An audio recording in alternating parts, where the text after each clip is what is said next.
রাজধানী আগরতলা শহরের প্রাণকেন্দ্রে কাশারিপট্টি এলাকায় গড়ে উঠেছে 50 সজ্জার আরবান সিএসসি।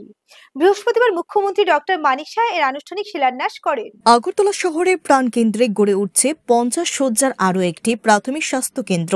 মুখ্যমন্ত্রী ডক্টর মানিক সাহা বৃহস্পতিবার এর আনুষ্ঠানিক শিলান্যাস করেন। প্রাথমিক স্বাস্থ্য কেন্দ্রটি শিলান্যাস করে মুখ্যমন্ত্রী জানান, আগামী 6 মাসের মধ্যে এখানে পরিষেবা প্রদান শুরু করা হবে। এই লক্ষ্যকে সামনে রেখে ইতিমধ্যেই কাজ শুরু করে দিয়েছে আগরতলা পৌর নিগম। এদিন শিলান্যাস অনুষ্ঠানে সাংবাদিকদের মুখোমুখি হয়ে মুখ্যমন্ত্রী বলেন, এই প্রাথমিক স্বাস্থ্য কেন্দ্রটি গড়ে উঠলে আগরতলা শহর এলাকার মানুষজন এবং ব্যবসায়ী সহ রাজ্যের জনগণ এখানে অতি সহজে শহরের প্রাণকেন্দ্রে স্বাস্থ্য পরিষেবা সুযোগ পাবেন। মুখ্যমন্ত্রী বলেন, রাজ্য সরকার স্বাস্থ্য সম্পর্কে যথেষ্ট সংবেদনশীল। সে কথা মাথায় রেখেই আগরতলা শহরের উপর একটি প্রাথমিক স্বাস্থ্য কেন্দ্র গড়ে তোলার এই উদ্যোগ গ্রহণ করা হয়েছে। এটা একটা আরবান সিএসসি হচ্ছে, এখানে 50 বেডে।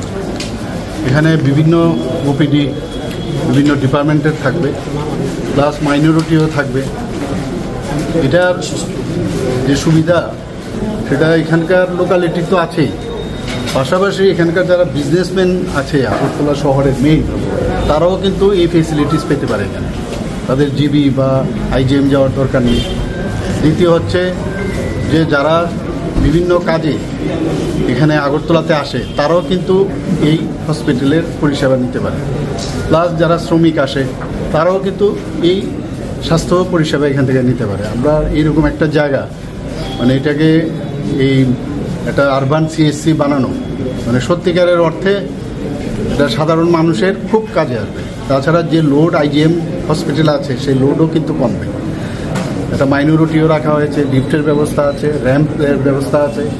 তো 6 মাসের মধ্যে এটা টোটাল কমপ্লিট হয়ে যাবে এবং এটা আগরতলা মিউনিসিপ্যাল কর্পোরেশন ওনারা এটাকে দেখে রাখবে। এটা তো তাছাড়া মেডিসিন, অফ গাইনি সমস্ত ডিপার্টমেন্ট থাকবে, ডেন্টাল থাকবে, সব আমি যা দেখলাম প্রচুর জায়গা আছে, কোনো অসুবিধা নেই।